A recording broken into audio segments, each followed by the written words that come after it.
Louis. Dans son dernier livre, Mémoires sauvées de l'eau, Nina Léger met en scène une femme blanche, aux États-Unis, qui n'arrive pas à révéler à son amie militante pour les droits des peuples autochtones le milieu et la famille dont elle vient. Par extension, elle lui cache aussi les rapports de domination qu'entretenaient ses ancêtres avec les siens. Ce qu'elle n'arrive pas à dire finit par empoisonner une relation qui peut-être aurait pu y survivre si elle avait réussi à en parler. De fait, c'est pas toujours évident d'évoquer frontalement des différences de classe sociale ou de patrimoine entre amis. Tant et si bien que parfois la relation est déjà bien engagée quand on découvre qu'un tel a grandi en galérant beaucoup ou que cet autre ami, au contraire, dispose d'un patrimoine qu'on n'avait pas du tout deviné avant d'arpenter le manoir de ses parents. Quand on aime beaucoup quelqu'un, qu'on rit ensemble, qu'on a l'impression de partager à la fois des valeurs et des souvenirs, la question du patrimoine et de l'argent, elle semble un peu mesquine. On se dit que ça compte pas, qu'on vaut mieux que ça, que ces questions bassement matérielles ne peuvent pas entraver une amitié. On vaut mieux que ça, mais parfois, ça ne nous empêche pas de remarquer que cet ami qui n'a jamais payé de loyer de sa vie n'offre jamais sa tournée. Peut-on être totalement authentique dans nos relations quand on ne vient pas du même monde ?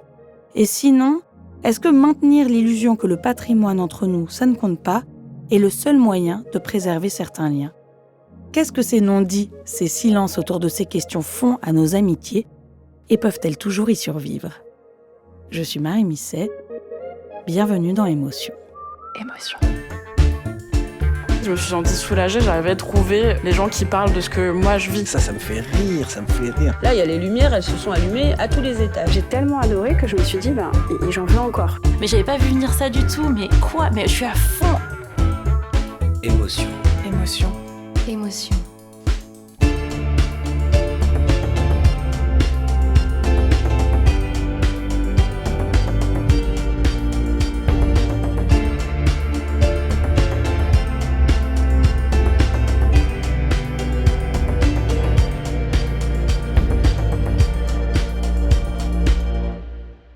Soyons clairs, je n'ai jamais été à la rue.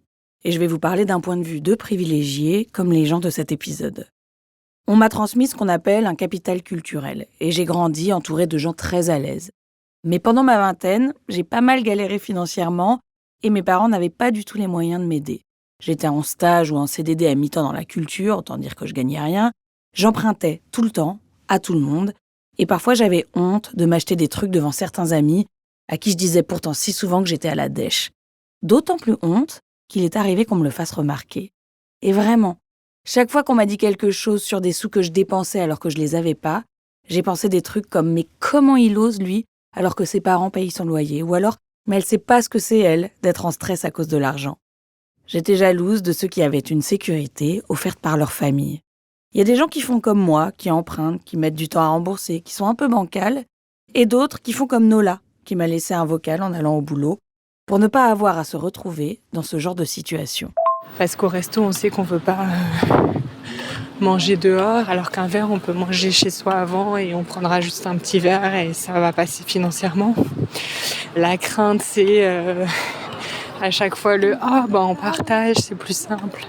Alors que toi, tu as fait exprès de faire des efforts pour pas payer beaucoup et en fait, du coup, ça a fait culpabiliser parce qu'on se sent toujours super radin ou égoïste de devoir dire « Oui, mais bon, moi, j'aimerais bien quand même que payer mon petit truc. » Et en fait, ça donne plus envie d'être comme celles qui sont super généreuses, qui peuvent offrir des coups et qui comptent pas trop à la fin quand il faut payer l'addition, quoi.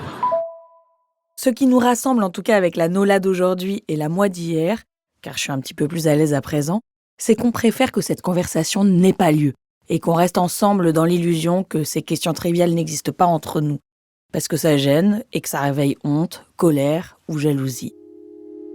Si on a un peu de mal avec le grand sujet qu'est l'argent entre amis, et a fortiori l'argent avec lequel on est né ou pas, c'est parce qu'on cultive depuis plus de 2000 ans, et la morale et la politique d'Aristote, l'idée qu'entre amis, on est égaux.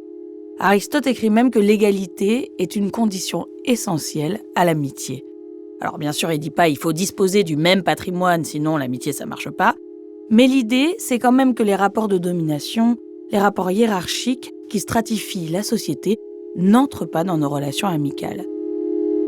Parfois, certains font même consciemment l'effort de les laisser dans l'ombre. C'est vrai que donc avec Raphaël, on a toujours été sur ce besoin d'équilibre financier, à toujours partager les notes lorsqu'on part en vacances, faire des tricomptes pour que tout soit équitable. Et il y a toujours eu cette notion à l'argent qui en fait planait au-dessus de nos têtes. Et je pense qu'il y avait un réel non-dit à ce sujet-là, de peur d'être jugé ou en tout cas de ne pas appartenir à la même classe et de ne pas avoir les mêmes revenus et ce même ressenti à l'argent. Ça, c'est Lou. Lou n'a jamais manqué de rien. Ses parents ont participé au financement de ses études. Elle vient de la classe moyenne qui ne galère pas.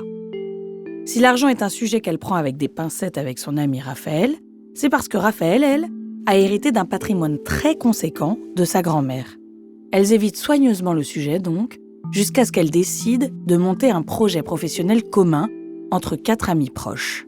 On avait ce rêve commun qui était d'ouvrir un lieu partagé. Donc ce lieu a été acheté par l'une d'entre nous, par Raphaël. Pour ma part, j'ai arrêté de travailler, c'est-à-dire que pendant 1 an, j'ai mis ma carrière entre parenthèses pour me donner corps et âme pour ce projet, notamment pour la restauration de ce lieu avant ouverture. Finalement, elles se retrouvent assez rapidement à 3. Lou et son autre amie touchent le chômage. Elles enchaînent les formations pour être prêtes et mettent physiquement la main à la pâte. Raphaël était anciennement architecte d'intérieur. Donc lorsqu'elle nous a annoncé qu'il y avait 3 mois de travaux, nous, on l'a cru, on a suivi. Dans la réalité, c'est qu'en fait, il n'y avait pas 3 mois de travaux, mais il y avait plus d'1 an de travaux si c'était fait par des ouvriers. Et on a tout fait à l'intérieur. On a tout déconstruit pour tout reconstruire. L'anthropologue américain Alan Fiske a créé la théorie des modèles relationnels. Selon lui, nos relations obéissent soit à un modèle de communauté, soit de marché, soit d'autorité, soit d'égalité. Et l'amitié est associée au modèle d'égalité. Pour qu'il tienne, ce modèle suppose l'absence de dette entre amis. Et il explique pourquoi, même quand on ne dispose pas des mêmes conditions de vie, entre amis, on fait semblant d'être égaux. On alterne les invitations, on partage les additions, on minimise nos privilèges pour ne pas rompre ce qu'on appelle en psychologie sociale la norme psychologique de symétrie.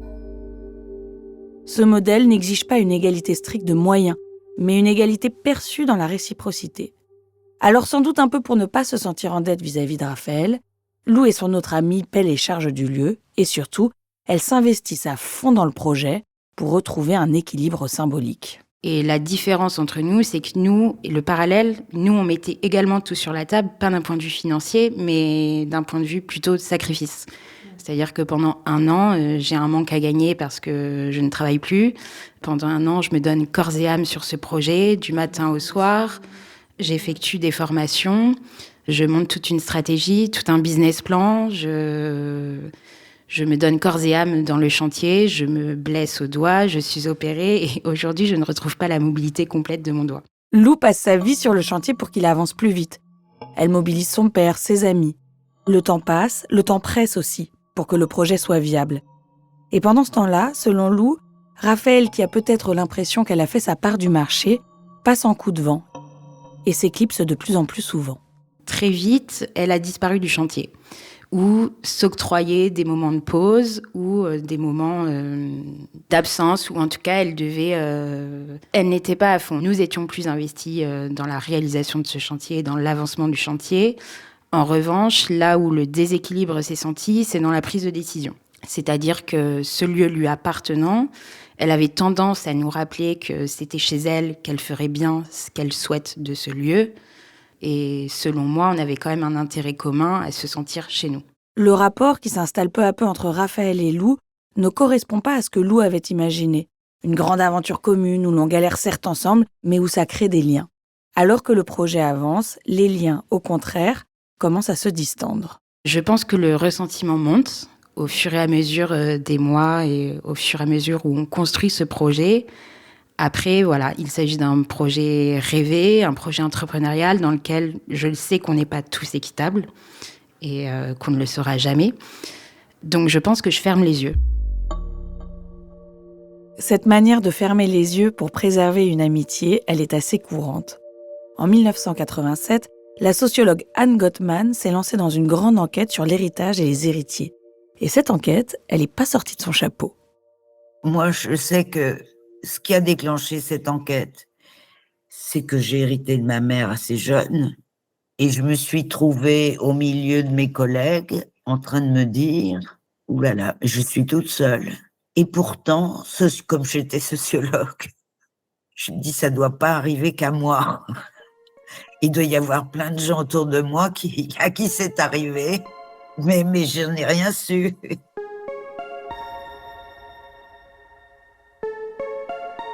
Anne Gottman a enquêté parce que sa solitude de jeune héritière la questionnait. Elle ne parvenait visiblement pas à parler de ce sujet-là, de ce capital soudain qui la faisait se sentir à part. Ces nouveaux moyens qu'elle avait venaient justement rompre l'illusion qu'entre collègues, amis sociologues, ils étaient tous pareils. Et c'est vrai que dans la réalité, différentes études sociologiques comme celle d'Olivier Godeschaux en 1996 ou de Timothée Chabot en 2023 démontrent la même chose. En grande majorité, on devient ami avec des gens du même milieu socio-économique que nous. Ça a même un nom, l'homophilie de statut socio-économique. En fait, dans la pratique, les amitiés obéissent aux logiques de classe et de statut social qui traversent toute la société. Ce que ces études disent moins, et que le sociologue Nicolas Duvaux démontre dans son livre « L'avenir confisqué », c'est qu'on peut fréquenter les mêmes milieux socio-économiques, les mêmes écoles, les mêmes étages des mêmes entreprises, et avoir des disparités de richesse et de patrimoine très fortes. Ces inégalités ne sont pas immédiatement perceptibles quand on partage les mêmes codes, la même enfance. Et ça crée des situations où les gens sont persuadés de partager les mêmes expériences. C'est ce qui arrive souvent aux collègues et aux amis de Charlotte. Je suis partie en vacances une semaine avec mes parents, mais le nombre d'amis et de collègues qui m'ont dit génial, tu vas rien payer. Bah si, en fait, quand je pars en vacances avec mes parents, je paye ma part et parfois quand on va boire un verre, quand on va au resto, bah, c'est moi qui paye parce que je sais que ça les soulage et que voilà, c'est un stress pour eux de tous les jours, donc voilà. Si les parents de Charlotte font attention à chaque sou qui sort de leur poche, Charlotte n'est pas en situation de précarité. Elle évolue au quotidien dans son travail et dans la plupart de ses amitiés avec des gens qui ont un patrimoine plus important qu'elle et qui partent du principe que puisqu'elle est là avec eux, eh bien elle aussi, elle doit avoir les mêmes moyens. C'est ce genre de petites réflexions constantes ou alors voilà, un budget d'appartement que je partage à une amie et elle me dit « Ah, c'est pas énorme !» Ces réflexions-là, elle est capable de les citer des années plus tard parce qu'elles provoquent une sensation qu'elle a reconnue tout de suite quand elle a lu mon appel à témoignage pour cet épisode. Ça m'a fait la même sensation que quand j'ai un cas de frustration sur ce sujet, tout de suite une boule dans le ventre. Donc c'est pour ça que je me suis dit « Ah, je vais envoyer un message, ça me fera même peut-être du bien un peu d'en parler. » Donc ouais, c'était un cri du ventre, quoi.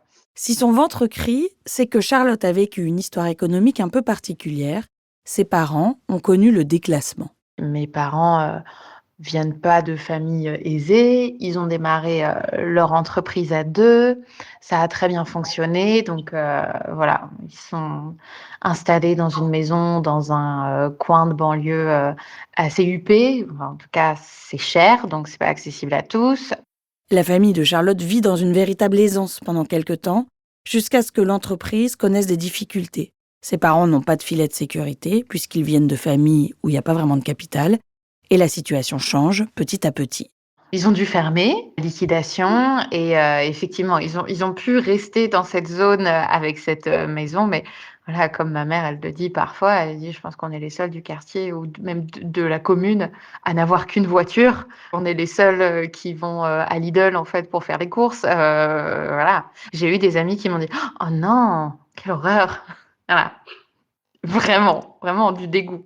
Donc on en rigole avec mes parents, mais voilà, il y a ce décalage entre ses amis, ses proches, ses voisins qu'ils ont appris à connaître pendant 20 ans et la situation dans laquelle ils sont depuis 10-15 ans maintenant et en réalité qui ne va pas s'améliorer.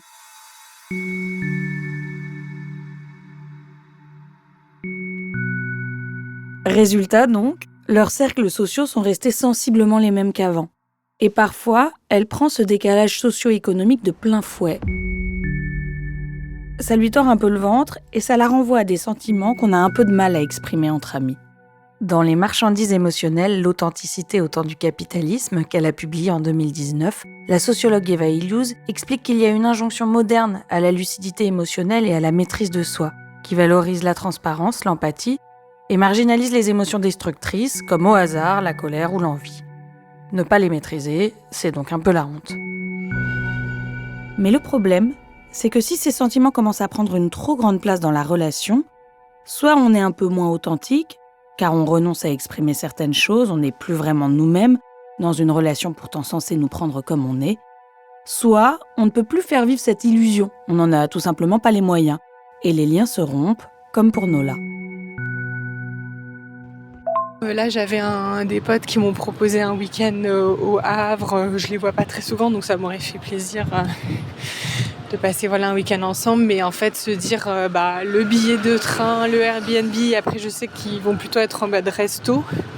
Et j'ai pas envie de leur enlever ce plaisir de faire même si c'est rien de très cher à chaque fois. Bout à bout, en fait, ça rentre pas, quoi. Donc on se distance de certains et on se concentre plus sur d'autres qui vont partager les mêmes porte-monnaies. Tu te sens un peu naze dans ces cas-là, quoi. Et puis parfois, quand l'illusion n'est plus tenable, ça peut exploser un peu. C'est ce qui arrive de temps en temps à Charlotte. Là, j'arrive à un stade de la vie, la trentaine, où tu as envie un peu de célébrer des choses importantes. Et forcément, et comme beaucoup de gens, dans notre cas, actuellement, c'est soit l'un, soit l'autre. C'est soit un achat, soit un mariage. C'est pas les deux. C'est des économies depuis, peut-être 10 ans pour pouvoir envisager l'un ou l'autre. Et voilà, quand j'en parle, on me dit tu peux demander à tes parents, ils peuvent t'aider, mais non. Donc voilà, ça c'est ce genre de mini frustration où ça réveille ce truc dans le ventre qui est énervant. En ce moment même, vous qui n'êtes pas amie avec Charlotte, vous vous dites peut-être aussi, mais attends, y a plein de gens qui ne peuvent envisager ni l'un ni l'autre. À Paris et dans les autres grandes villes françaises, par exemple, acheter un appartement sans capital familial, c'est devenu très compliqué. Une étude des économistes Pierre Madec et Xavier Timbaud en 2018 démontre que la possibilité d'acheter sans apport ou donation de ses parents ne cesse de reculer. L'aide familiale est de plus en plus déterminante. En 2015, les chances d'accéder à la propriété pour des profils sans aide étaient de 23% contre 45% pour des profils avec aide. Dans un article du Monde du 6 mai dernier, Pierre Madec dit que cet effet ne peut être qu'encore plus marqué aujourd'hui. Donc bref, vous êtes peut-être aussi saoulés par ce que dit Charlotte qu'elle l'est, elle, quand elle entend des réflexions de ses amis à base de « demande à tes parents ». Je dis non, en fait, mes parents, ils ont pas ces sous et c'est pas à moi de leur demander ces sous. Enfin, donc oui, je réponds et toujours de façon un peu agressive. Et ça surprend toujours les personnes avec qui je parle, qui me disent « Ah, d'accord ». Et c'est le fait qu'ils aient même pas capté que ce soit pas une option ou que ce soit délicat d'en parler. C'est plus un agacement que certaines personnes estiment que, je pense, oublient qu'elles sont privilégiées, en fait. Je pense que c'est ça qui m'énerve. Le fait que ça surprenne les gens dit bien le soin que Charlotte prend d'habitude pour ne pas montrer que ses remarques la touchent. Qu'est-ce que ça nous crée quand non seulement on perçoit un déséquilibre, mais qu'en plus ce déséquilibre vient d'une situation inégale de base, qu'on s'est évertué à se cacher et qu'on continue à taire? On en reparle dans quelques instants.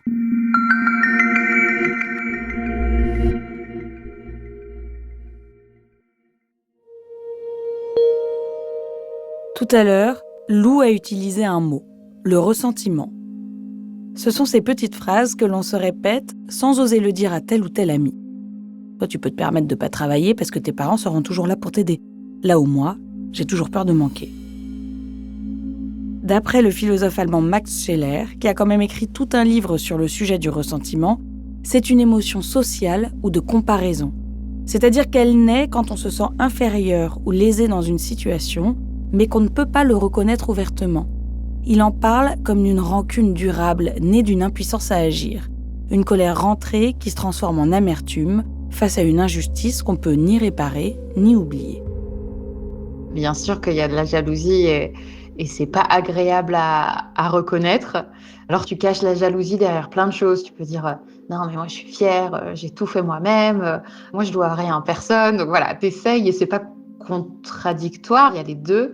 Mais bien sûr que j'en crève d'envie de pouvoir aller en vacances sans flipper des dépenses. La philosophe Cynthia Fleury explique elle aussi que le ressentiment, c'est pas une question individuelle. Elle en fait carrément une pathologie de la démocratie. Dans une société où on nous assure depuis l'enfance que nous sommes tous égaux, la réalité des inégalités qui augmentent et les sentiments d'injustice que ça provoque sont d'autant plus forts. Cynthia Fleury estime par ailleurs qu'un des pièges du ressentiment, c'est qu'il coupe l'élan vers l'avenir.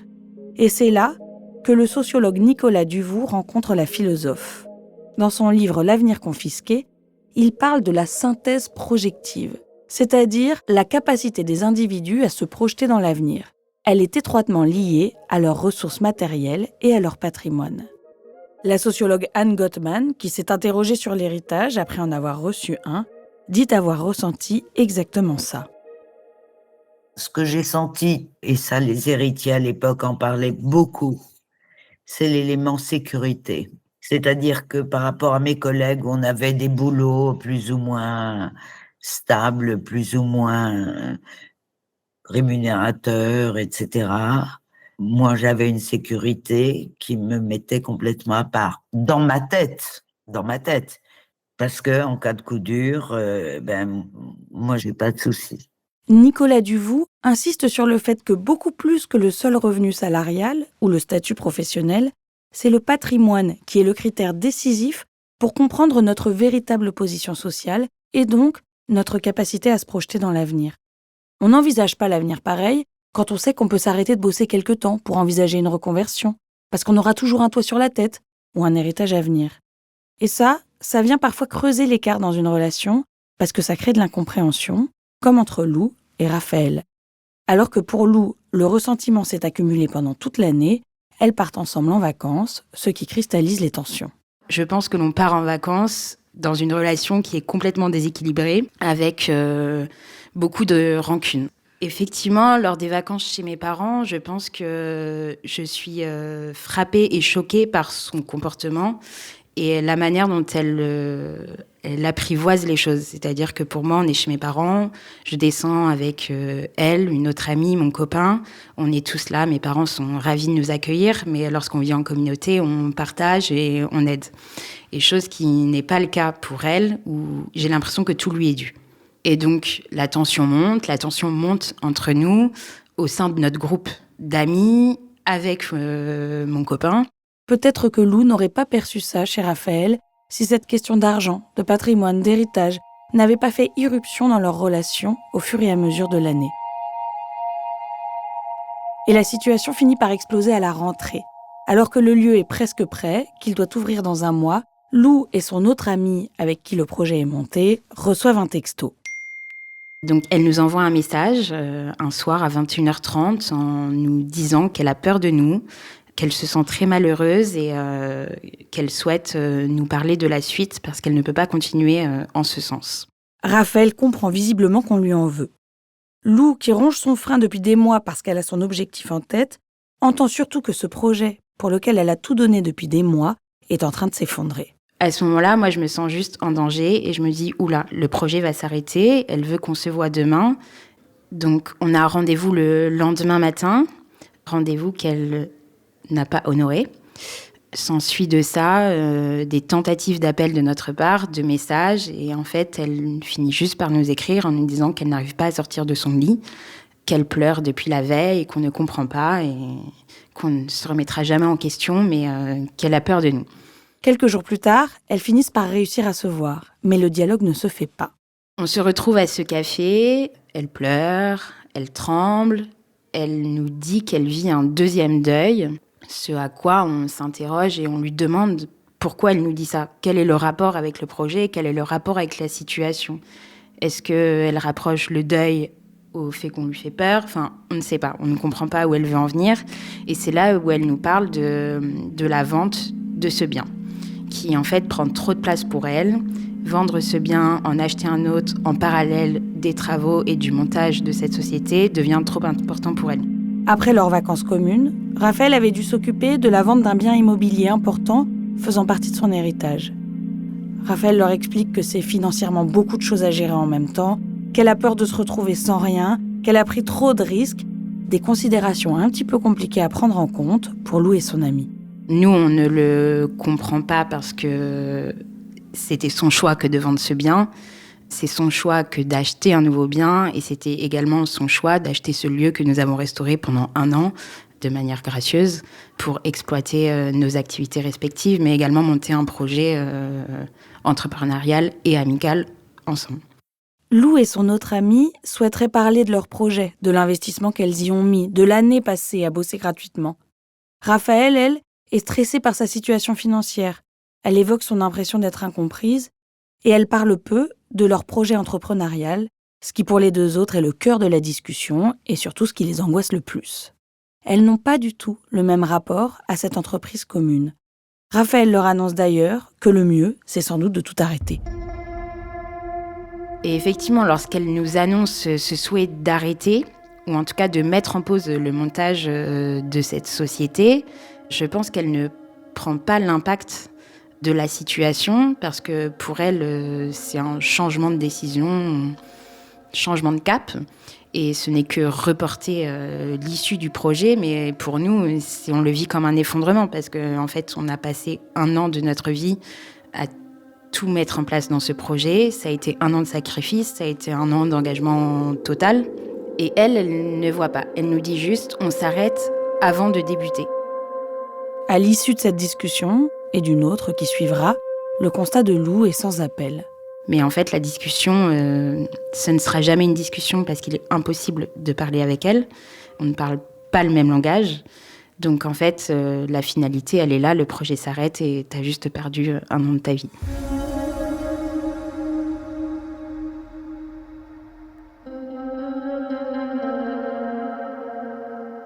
L'impasse de leur relation tant professionnelle qu'amicale est là. Elles ne parlent pas le même langage, dit-elle. Elles n'arrivent pas à se comprendre et les malentendus se répètent alors qu'elles essaient de régler la situation. On arrive ce soir-là dans notre local et en fait, elle n'est pas seule, elle est accompagnée. Il s'agit d'un ami à elle pour qui elle est également investisseuse.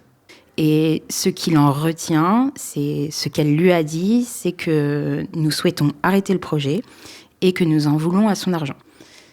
Ce à quoi nous répondons que ce n'est pas du tout ce qui s'est passé, que ce n'est pas nous qui avons évoqué le fait d'arrêter, et que non, nous n'en voulons pas à son argent, nous n'en avons jamais voulu à son argent, mais en revanche que l'on souhaite un dédommagement pour le travail qui a été effectué.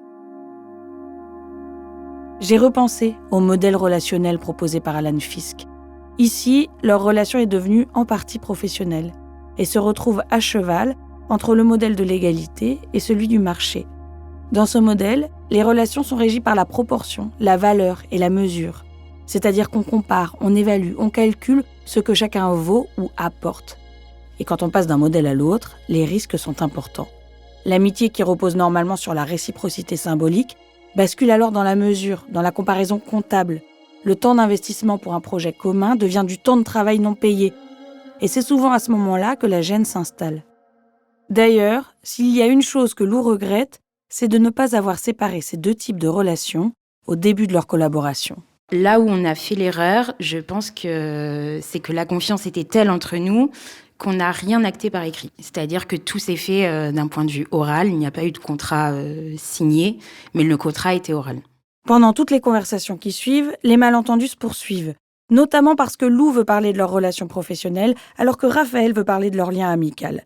Lou a la sensation que son travail pendant 1 année entière n'a pas compté. Raphaël se sent incomprise, blessée dans son amitié. J'ai trouvé ça fou, parce que ce que je perçois du point de vue de Raphaël dans ce que raconte Lou, c'est exactement les sentiments décrits dans le livre de Nicolas Duvaux, chez des gens qui changent de statut social par rapport à leurs proches. La solitude, une méfiance accrue, la peur que les relations deviennent intéressées. De l'autre côté, Raphaël ne semble pas percevoir le risque que Lou a pris en termes de carrière et surtout de temps et de travail investi. La rupture a finalement lieu un dimanche soir, suite à un dernier rendez-vous, toujours en présence du fameux médiateur. Il avait été convenu avant que chacune écrirait une lettre de son côté. On écrit cette lettre, chacune de notre côté, et donc on se retrouve ce dimanche soir. Nous arrivons avec nos lettres, ainsi que les 2 documents que nous avions préparés, reflétant tout ce que nous avions fait dans ce local et sur le montage de la société. Et elle arrive les mains ballantes. Et son amie lui dit « Raphaël a écrit une lettre qu'elle va vous partager, qui est très bien écrite parce qu'elle se met à nu. Pour une fois, elle se met à nu et elle parle de tous ses ressentis.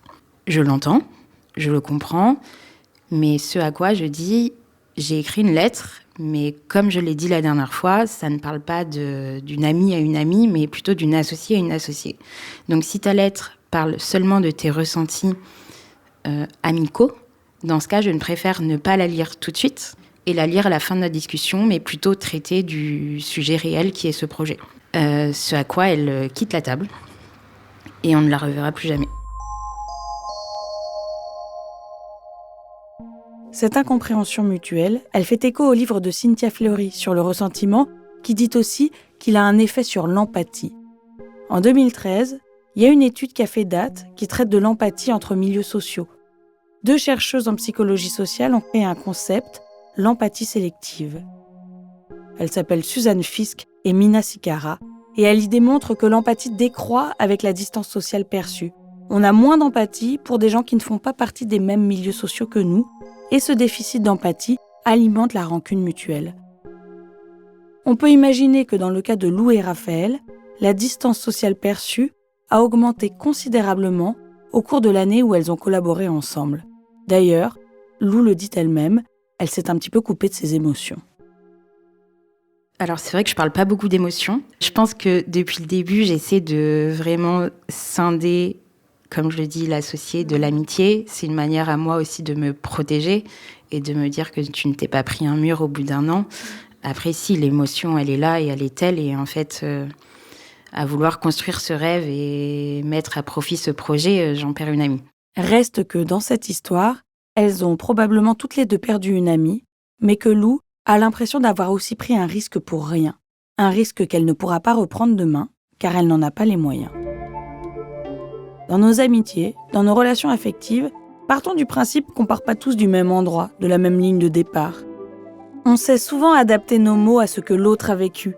On ne parle pas d'un deuil ou d'une rupture amoureuse de la même manière selon les histoires de nos amis. On sait distinguer dans ces cas-là ce qui nous rapproche de ce qui nous éloigne dans nos vécus. Il ne s'agit pas d'autre chose que de cette attention-là.